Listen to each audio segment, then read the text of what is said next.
Hi friends, அஸ்ஸலாமு அலைக்கும். Welcome to Dilfar vlogs. நாம இன்னைக்கு பார்க்க போற ரெசிபி க்ரீம் பன்.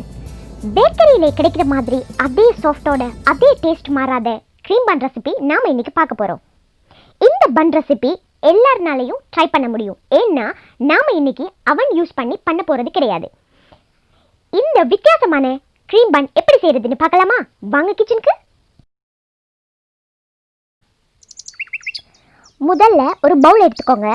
அதில் 3/4 கப் பால் வெதுவெதுப்பான சூட்டில் இருக்கணும். ரொம்ப அதிகமான சூட்டில் இருக்கக்கூடாது. அதை நீங்கள் மாற்றிடுங்க. இப்போ ஒரு டீஸ்பூன் ஈஸ்ட், அதையும் உள்ளே சேர்த்துடுங்க. சுகர் 1 டீஸ்பூன், அதையும் உள்ளே போடுங்க. போட்டுட்டு நல்லா மிக்ஸ் பண்ணிக்கோங்க. நல்லா மிக்ஸ் பண்ணிவிட்டு இதை நீங்கள் மூடி ஒரு 5 நிமிஷம் அப்படியே வச்சிடுங்க. நமக்கு 5 நிமிஷம் ஈஸ்ட் ஆக்டிவேட் ஆகட்டும். அதுக்கப்புறமா ஒரு பவுலில் 2 கப் மா எடுங்க. அதை ஒரு பவுலில் மாற்றிக்கோங்க. இப்போது 1/4 டீஸ்பூன் உப்பு, அதையும் உள்ளே சேர்த்துடுங்க. அதுக்கப்புறமா 3 டேபிள் ஸ்பூன் சீனி, அதையும் உள்ளே சேர்த்துடுங்க. சேர்த்துட்டு இப்போது ஆக்டிவேட் ஆகி வச்சுருக்கிற ஈஸ்ட் மிக்ஸை உள்ளே சேர்த்துடுங்க. உள்ளே சேர்த்துட்டு எல்லாமே நல்லா மிக்ஸ் பண்ணிக்கோங்க. எல்லாமே மிக்ஸ் ஆகிற மாதிரி நல்லா மிக்ஸ் பண்ணிவிட்டு இப்போது இதில் நாம் பால் சேர்த்திருக்கிறதால அதிகமான தண்ணி சேர்க்க வேண்டிய அவசியம் இல்லை. நீங்கள் தேவையான அளவு கொஞ்சோண்டு தண்ணி சேர்த்து நல்லா டைட்டாக பிசைஞ்சுக்கோங்க. இப்போ நல்லா பிசைஞ்சதுக்கப்புறமா 3 டேபிள் ஸ்பூன் பட்டர் எடுத்திருக்கேன், அதையும் உள்ளே சேர்த்து நல்லா டைட்டாக பிணைஞ்சுக்கோங்க. நம்ம பட்டர் சேர்த்து மிக்ஸ் பண்ணுறப்போ கையில் ஒட்டிட்டு இருக்கிற மாதிரி தான் இருக்கும். ஆனால் நீங்கள் 5 to 10 மினிட்ஸ் கண்டினியூஸாக நீங்கள் நல்லா மிக்ஸ் பண்ணிக்கிடுங்க. உங்களுக்கு பவுலில் ஒட்டாமல் நல்ல சாஃப்டாக நமக்கு இந்த டோ கிடைக்கும். நீங்கள் ஒட்டுதுன்னு மாவோ எதுவோ சேர்க்க வேண்டாம். நான் சொல்லியிருக்கிற அளவுகளை மட்டும் சேர்த்திங்கன்னா உங்களுக்கு பர்ஃபெக்டான டோ கிடைக்கும். பாருங்கள், இந்த மாதிரி பவுலில் ஒட்டாமல் ரொம்ப ரொம்ப சாஃப்டான டோ கிடைக்குது. இப்போ பாருங்கள், இந்த அளவு நல்லா சாஃப்டாக மிக்ஸ் பண்ணிட்டோம். இப்போது பண்ணினதுக்கப்புறமா கொஞ்சமாக ஆயில் அப்ளை பண்ணுங்கள். மேலே காயாமல் இருக்கிறதுக்காக கொஞ்சமாக ஆயில் அப்ளை பண்ணிவிட்டு ஒரு கிளிங் ரெப் இல்லைன்னா ஏதாவது மூடி போட்டு நல்லா டைட்டாக க்ளோஸ் பண்ணி நீங்கள் உங்கள் வீட்டில் உள்ள வார்மான பிளேஸில் அப்படியே இதை ஒரு 2 hours அப்படியே வச்சுடுங்க. இப்போ பாருங்கள், 2 hours அப்புறமா எப்படி டபுள் சைஸில் வந்திருக்குன்னு. உங்களுக்கும் இந்த டோ இதே மாதிரி டபுள் சைஸில் கிடைக்கணும். அப்போ தான் நாம் பண்ணுற பன் ரொம்ப ரொம்ப சாஃப்டாக இருக்கும். இதுக்கு ஒரு டிஷ்ஷும் கொடுத்துட்டு நாம் இதை 7 பீசஸாக கட் பண்ணிக்க போகிறோம்.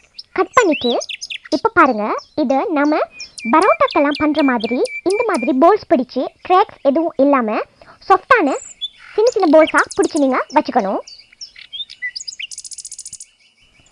இப்போது நான் பண்ணுற மாதிரியே அதே மாதிரி போல்ஸாக பிடிச்சி எல்லாத்தையும் எடுத்துடலாம்.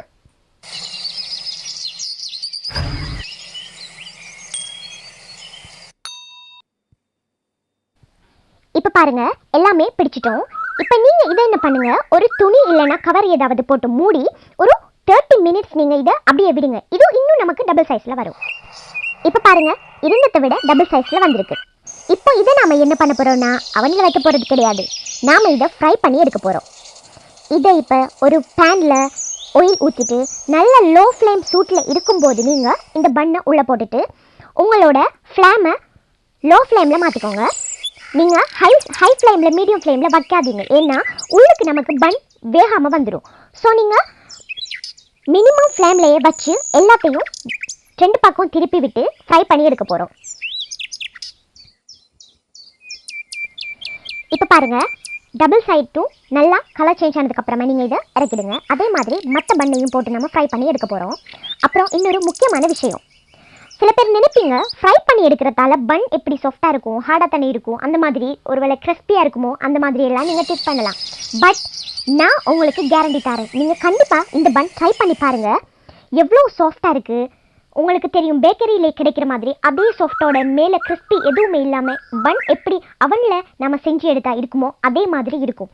கண்டிப்பாக நீங்கள் ட்ரை பண்ணி பாருங்கள்.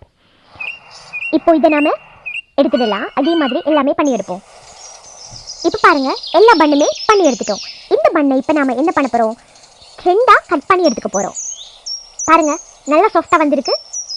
இந்த பன்னை நாம் இந்த மாதிரி ஹாஃபாக கட் பண்ணி எல்லாமே வைக்க போகிறோம். இது கம்ப்ளீட்டாக கூல் டவுன் ஆகட்டும். இதுக்கு நாம் க்ரீம் பண்ணிடலாம்.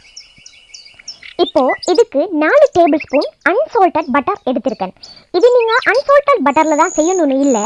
அன்சால்டட் பட்டர் எடுத்திங்கன்னா உங்களுக்கு க்ரீம் பேக்கரியில் கிடைக்கிற மாதிரி ரொம்ப டேஸ்ட்டாக இருக்கும்.